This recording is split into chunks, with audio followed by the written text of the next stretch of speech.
Science, engineering, medicine, chemistry, physics, biology, humanities, cardiology, computer, public health, global science communication. Hello everyone, I'm Gareth Mitchell. Today, vaping, e-cigarettes, just how safe are they? An Imperial Emeritus Professor gives us his assessment. And meet a disease-sniffing dog. Cute for sure, but acute too, thanks to an incredible sense of smell. We report from the most recent Imperial Late event. And we pop into the Cern particle physics lab. One of the questions we're trying to answer at LHCb is that in the early universe, matter and antimatter were supposed to be created in equal quantities, but obviously we live in a universe where we just have matter. So one of the questions that physicists try and answer, and physicists in particular at LHCb try and answer, is, why did this happen? The Imperial College Podcast. But first we're going to start with our news section as ever, and we have Maxine Myers in the studio, and we're going to start with some technology to help doctors, aren't we? So this is a digital alert system that's been trialled at Imperial College Healthcare NHS Trust hospitals. It monitors patients' glucose levels, temperature, all kinds of sort of different factors associated with sepsis. And if they fall outside safe parameters, an alert flashes up on your patient record, and that indicates to clinicians that they need to perhaps investigate further. Is this technology, is it being rolled out at the moment, or are they just evaluating it? So they've finished the evaluation, so it's helped save lives. It's also helped deliver antibiotics within the 1 hour time frame, and it's reduced hospital stays. So based on this, they're now rolling it out to different disease areas. So it'll be in maternity units, because sepsis after following birth, it's quite a big issue. Haematology units as well. So it's looking like different disease areas across all the different hospitals. And it all sounds great, and I guess this is all part of the overall care plan. Yeah, so alongside the alert system, the Trust have designed this multidisciplinary care plan. So whenever an alert is flashed, it then kicks off action where clinicians will start investigating quite quickly, and then they'll make a decision on whether the patient will need antibiotics as well. All right, Maxine, thank you for that. Now, Ryan O'Hare is also here. And Ryan, you're looking into this whole story about the latest research into psychedelics. And Imperial's well known in this research, isn't it? Hi, Gareth. Yeah, so this is the latest research to come out of the Centre for Psychedelic Research. And what they've done this time is looked at DMT. It's a really, really powerful psychedelic substance which is found in really minuscule amounts in the brain. But most people will probably know it as the active ingredient in ayahuasca, which is the psychedelic brew from the Amazon. Right, so this is DMT we're looking at here. So what aspect of DMT, this substance, is Imperial researching? Well, DMT, or the real name for it is dimethyltryptamine. It's a really fascinating substance. As I said, it's found in tiny amounts in the brain. And reports from people who have taken it, they report intense hallucinations and really vivid visuals, and even things like entering into other realities and dimensions and speaking to entities and beings.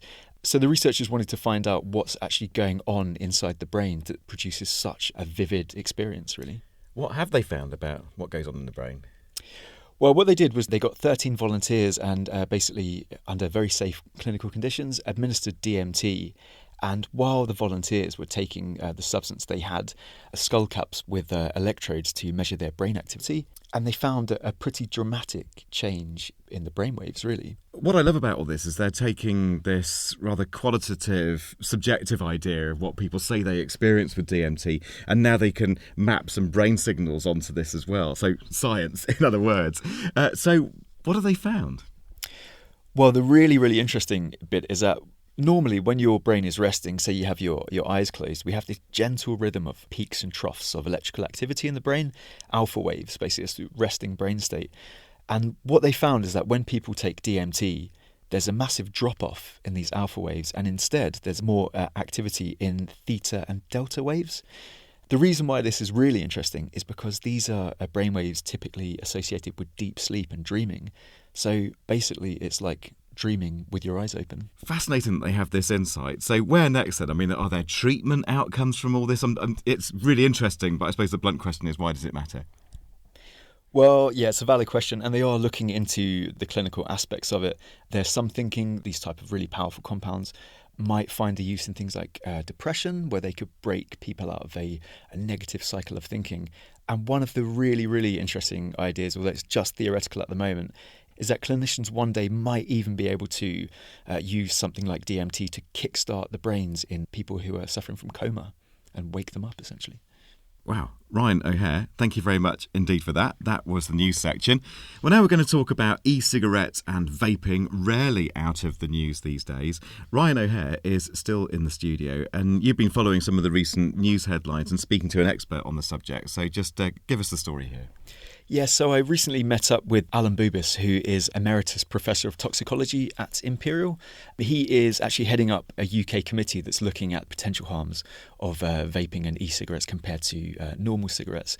So I thought it was a fantastic opportunity to actually find out a little bit more about e-cigarettes, vaping, and a recent spate of deaths in the US. The deaths in the US are clearly an incident where there's been a sudden dramatic increase in the number of individuals who are showing serious and sometimes fatal harm from something they're inhaling from using an e-cigarette.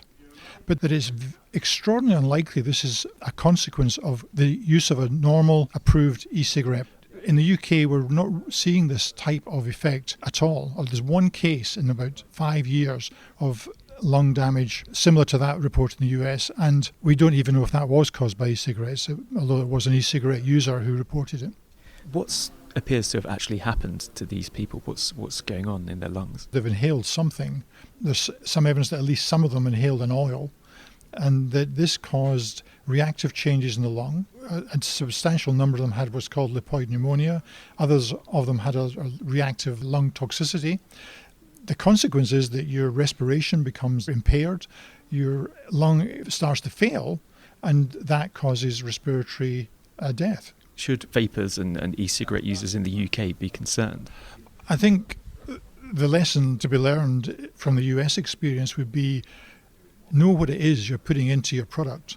And you should always use an e-cigarette and an e-liquid from a reputable dealer.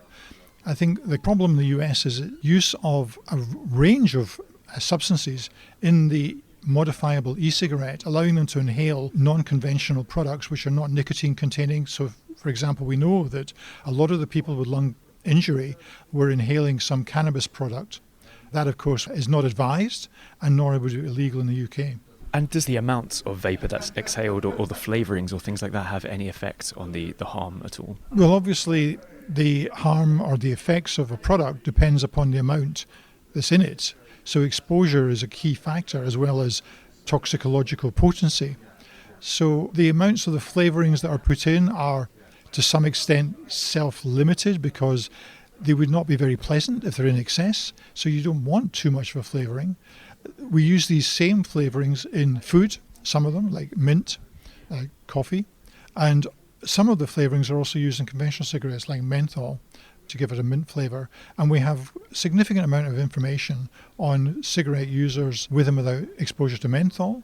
And there are some publications suggesting effects, but I would say the balance of evidence is that menthol itself does not appear to be causing any harm in these individuals on its own. I think the UK is taking, to my view, a pragmatic position, which is that we've tried for a long time to get people to stop smoking. There's a hardcore 15% or so of the population that continues to smoke, and it's very difficult to get that number lower. E-cigarettes provide a way of delivering nicotine more effectively, and if used appropriately, I think they will help reduce the harm and the deaths caused by conventional cigarettes. And we should be trying to get the balance right between not promoting something which is intrinsically safe, because e-cigarettes are not intrinsically safe, but at the same time recognising they have a role to play in public health and harm reduction. Alan Bubis speaking there to Ryan O'Hare. Well, now, dogs can potentially sniff out infections sooner, helping us to get treated more quickly. Well, if you were at the most recent Imperial Lates event, that's a doggy fact you would already know. Alongside a malaria jungle, an infectious arcade, and even superbug-inspired drama, you would have met disease-sniffing dogs at that event. Jodie and Dave were the names. Harnessing dogs' sense of smell in helping patients with cystic fibrosis is a big question at the heart of new research. That research and the dogs were showcased at November's Infectious Lates event. Sarah Knudsen went along, but first made an appointment with one of the researchers, as she now reports. Cystic fibrosis, or CF, is an inherited disease affecting around 10,000 people in the UK. A common experience of CF patients is chronic bacterial infections in their lungs. And this is where Professor Jane Davis of the National Heart and Lung Institute at Imperial and some very clever medical detection dogs are stepping in. Ahead of her appearance at the Imperial Lates infectious event, Professor Davis explained to me what the Dr. Dog project is setting out to achieve. Dr. Dog is one of the sub-projects in a bigger program, and that program involves looking at the commonest germ which is grown from the lungs of patients with CF, and it's a germ called Pseudomonas. And by the time they reach teenagerhood or adults, about 60 to 65% of people are chronically infected with that germ, which means it sits in their lungs, they never get rid of it despite lots and lots of treatment, and it causes their lungs to get damaged. So one of our areas is to try and pick that germ up really early on in infection so that we can try and hit it hard, get rid of it and stop it becoming chronic. And there's lots of very expensive and fancy machines that we're trying to do this with, but actually it's very, very difficult to pick it up early, even with new technology. So we had the idea that perhaps animals who have developed a very, very strong sense of smell might be trainable to be able to pick up the smell of this organism. That's amazing. Yeah. So what makes it hard to detect in the first place? So what makes it hard with our conventional techniques, first of all, is that most people get this germ when they're quite young.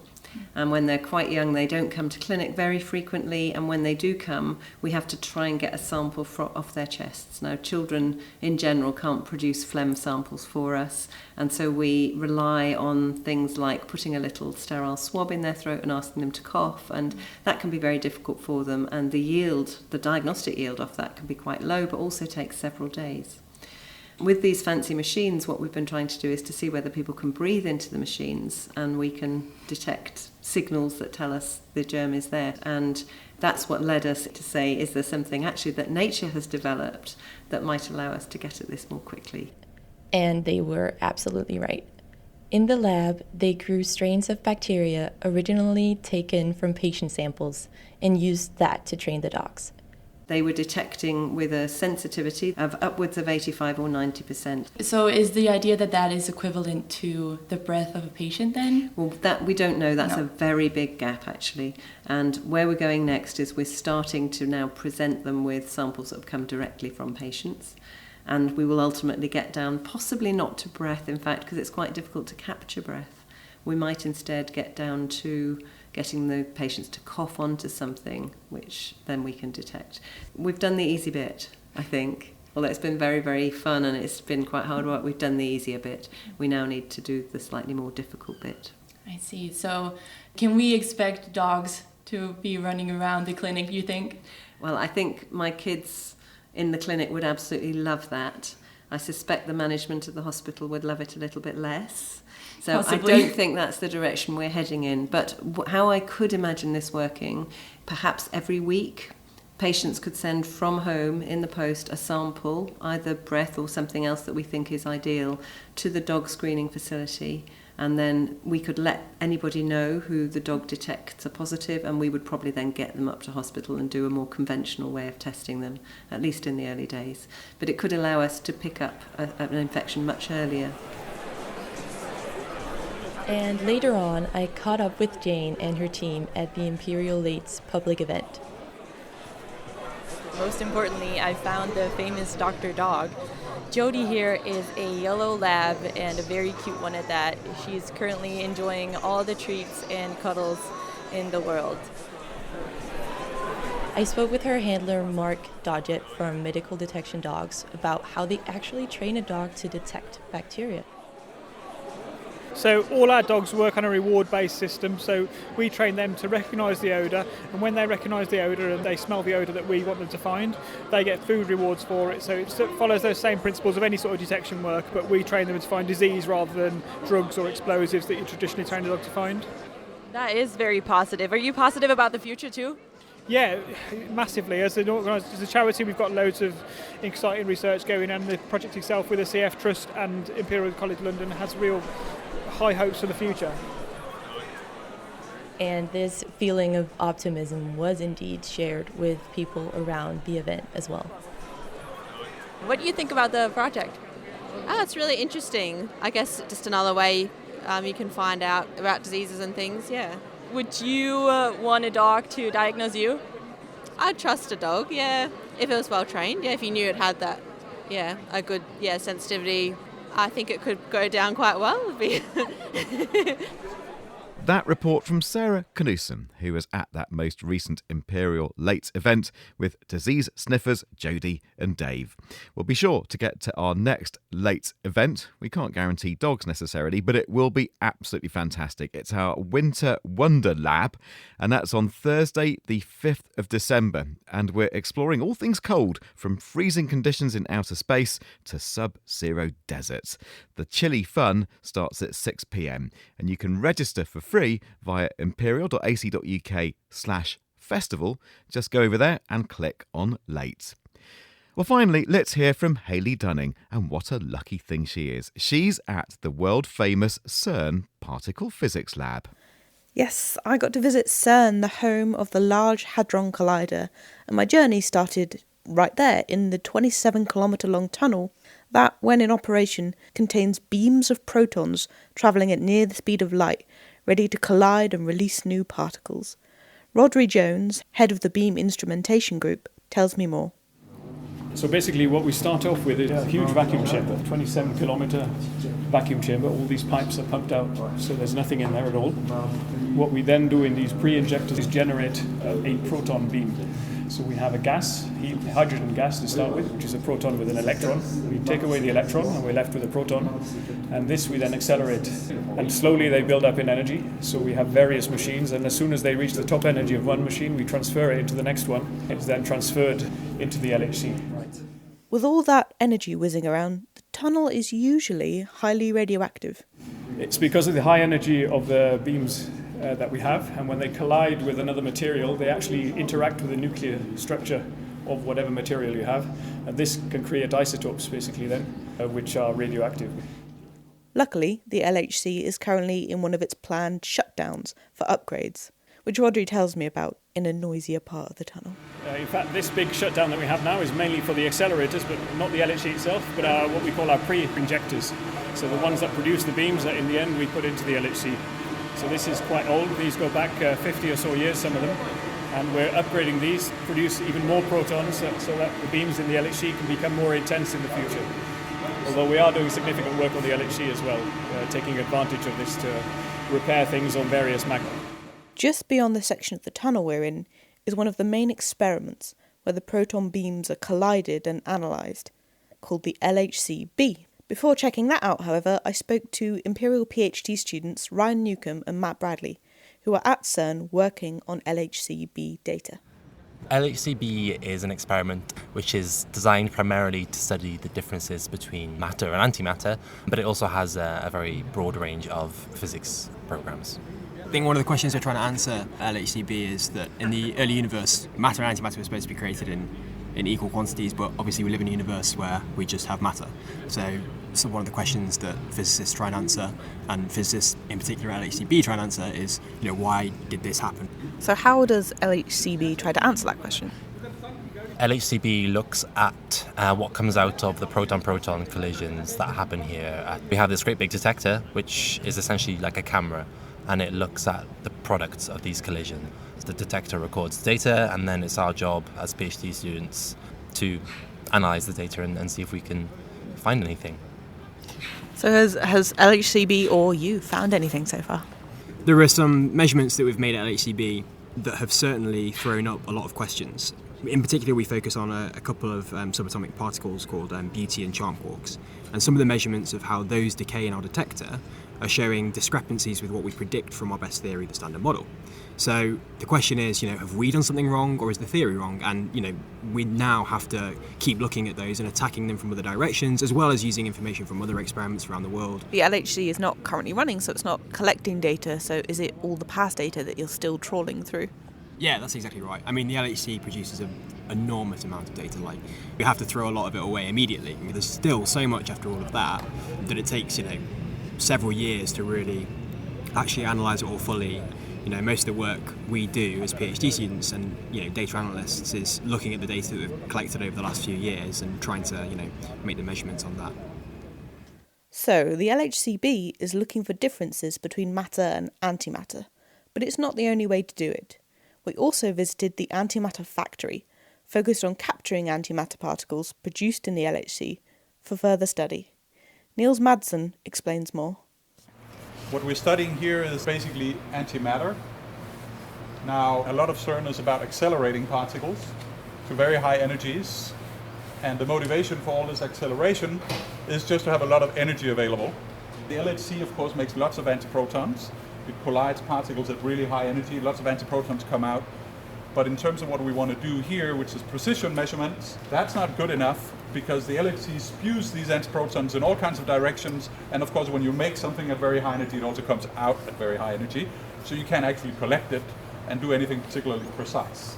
Now here we're talking about looking at minuscule differences because in fact, we haven't found any evidence of big differences. So therefore we have to try to do it better.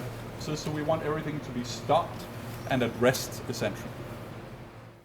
Just before I left this incredible place, I couldn't resist asking Imperial PhD students Ryan and Matt what it's like to work here at the forefront of particle physics. We were actually talking about this yesterday. We noticed a very famous theorist and things like that who they're all faces around at Cern, whether they be theorists or experimentalists, who have done a lot of great work in physics, and those are the kind of people that you're now surrounded by, and that's quite a cool thing, I think. Why did you choose high energy particle physics? I think I kind of grew up around this being a really cool thing, but also, as you go through your physics degree, you realise that there are a lot of big questions in the world that have yet to be answered, and a lot of them lie in high energy physics. Having the opportunity to be able to work on those, even if you're just putting small pieces in the jigsaw puzzle, is a really exciting thing. Particle physics, at its essence, is a science which is trying to address the fundamental questions that are outstanding, and we're trying to figure out the why and the how of why we're all here and what we're doing here. That was always a big draw for me. PhD students Ryan and Matt speaking there to Hayley Dunning at Cern. Well, that's about it for this edition, but don't forget you can get this podcast pretty much wherever is convenient and cool for you. We're on iTunes, Spotify, YouTube. We do visual podcasting on Entail. Do check that out. That's Entail. And we're on SoundCloud. So basically all your favourite platforms, wherever you want us, that's where you will find us. That's our deal to you, dear listener, just to say thank you for being with us here on the Imperial Podcast. I'm Gareth Mitchell, and I'll have more for you next time. Bye-bye.